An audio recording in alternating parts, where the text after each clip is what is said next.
Michel de Montaigne and the Nature of Human Experience by John Vespasian.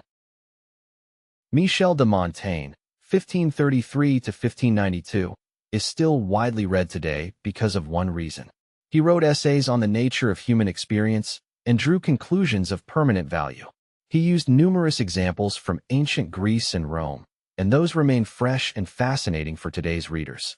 What is Montaigne's main conclusion after devoting 20 years of his life to writing essays? Did he endorse the doctrines of skepticism and relativism, or discovered universal behavior patterns that lead to happiness? Montaigne's key philosophical lesson is that happiness takes lots of work, but that it is worth pursuing through daily, steady activity. He acknowledged human imperfections, mistakes, and inconsistencies, but on the other hand, he praised the ancient Greek and Roman heroes for their persistent idealism. Reading Montaigne's essays enables today's readers to gain a crucial insight, namely, that it is worth it to pursue the good life despite setbacks, opposition, and occasional defeats. This is a message that it is difficult to find elsewhere. Montaigne's focus on human experience. Montaigne focused his literary explorations on the analysis of different perspectives on human experience. He took stories from different cultures and scrutinized their underlying ideas with the goal of finding happiness. His comments are sometimes wrong, but never trivial. His search for ancient Greek and Roman wisdom was indefatigable and exuberant. His retelling of historical anecdotes is not fully accurate in details, but always precise in the spirit. Montaigne is the first essayist in history who had no qualms about confessing his confusion when assessing human experience. In half of his essays, he fails to draw clear conclusions, arguing that human experience is so shapeless and diverse that each moment plays a unique role. He was also the first essayist in history to regard happiness as deeply subjective. After assessing hundreds of biographies, he concluded that happiness is not a cold summation of one's wealth, health, pleasures, and delights. Montaigne pointed to the strong connection between one's happiness and the pattern of opinions and traditions received from the environment. It is practically impossible, he argued, to attain happiness through immorality. Why did he particularly despise aggressiveness, intolerance, and ignorance? Because those deficiencies harm other people without making the culprit any happier. They guarantee a loss for all persons involved. Montaigne's search of wisdom in human experience. Montaigne's praise for occasional solitude or for solitude at regular intervals contains echoes of ancient Greek and Roman thinkers such as Seneca, 4-65 AD, and Marcus Aurelius, 161 to 180 AD. Nonetheless, he came up with additional arguments in favor of taking a time out to find one's path in the world.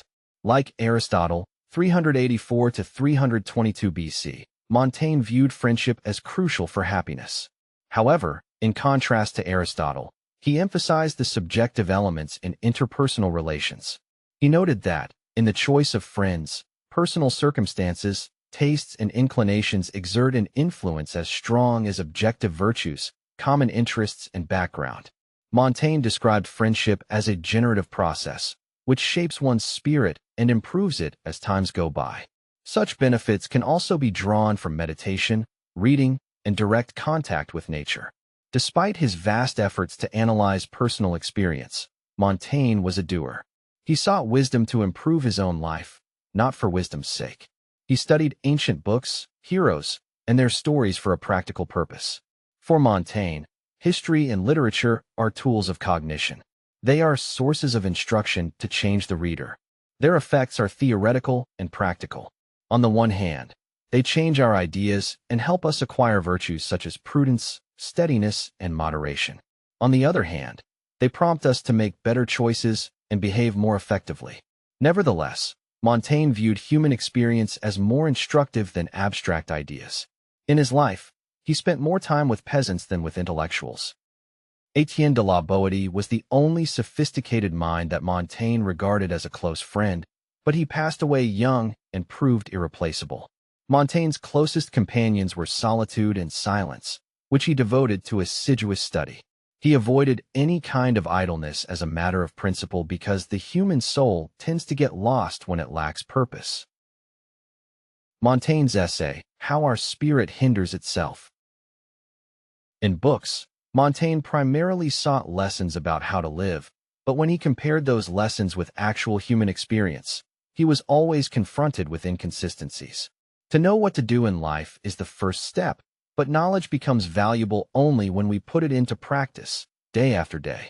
Every person has a desire for knowledge, he noted, but it's rare to find people who will put it consistently into practice. Montaigne was so annoyed by his own inconsistencies that he devoted a whole essay to the self-defeating tendencies in human personality. The essay is titled, How Our Spirit Defeats Itself, or How Our Spirit Hinders Itself, depending on how the original French has been translated. In this essay, Montaigne compares the vast potential of the human mind to the poor performance delivered by most people, especially during hard times. When confronted with trouble, it often happens that people will relinquish their principles and make mistake after mistake. Like in his other essays, Montaigne is too willing to forgive human frailties, starting with his own. He bears witness of the difficulty of overcoming one's passions, prejudices, and blind conformity. As a result, he observes, it often happens that people suffer from indecisiveness. Instead of determinately trudging ahead, they engage in endless analysis. Instead of devoting their time and energy to getting things done, they are paralyzed by doubt. For Montaigne, self-awareness and self-reliance constitute the best antidotes to indecision. If we want to move forward, it is necessary to stop hesitating.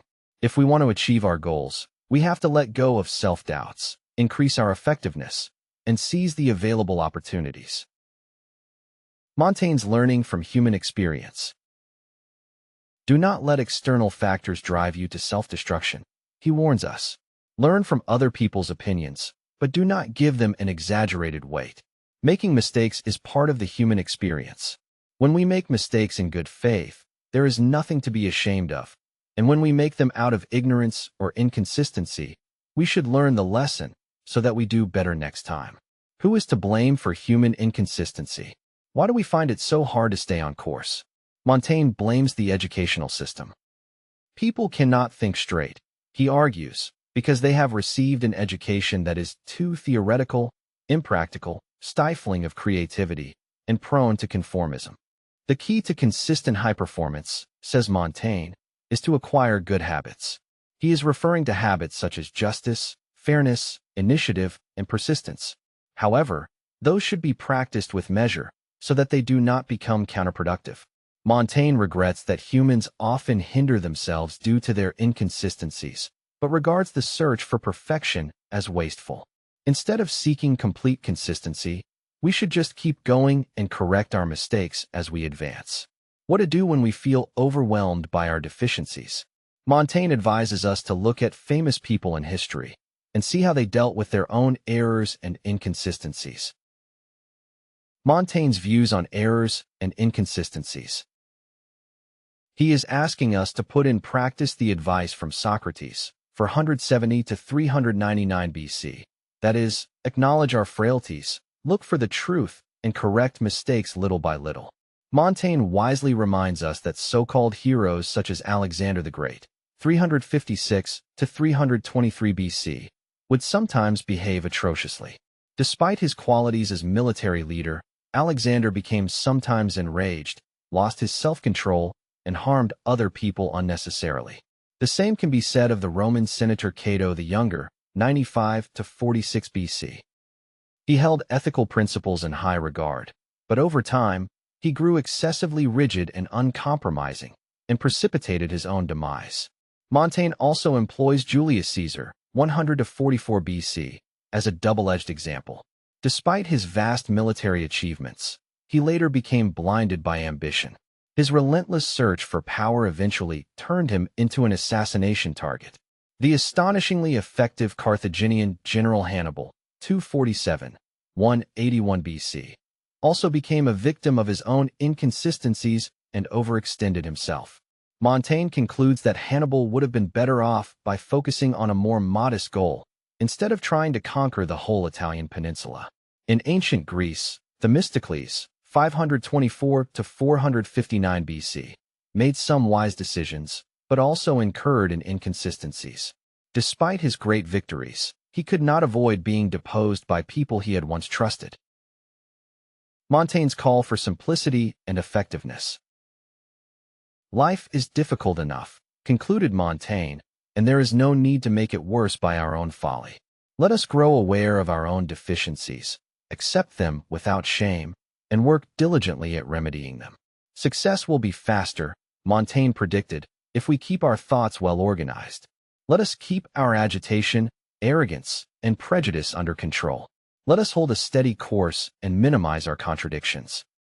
Montaigne acknowledged the impossibility of suppressing all turmoil and contradictions from the human spirit, but those shouldn't prevent us from finding a safe path forward. His call for simplicity is a call for focus, effectiveness, and parsimony. Let us not complicate what should be simple, Montaigne recommended. Let us not give the troubles in our imagination more weight than the opportunities in the real world. Montaigne delineated for us a workable path to a better life. It requires us to let go of exaggerated anxiety, preoccupations, and fear, and align our thoughts, objectives, and actions. Let us heed his advice and advance confidently to a higher level of effectiveness.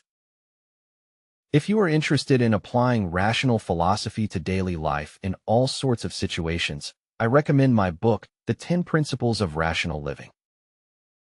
For more information, go to johnvespasian.com.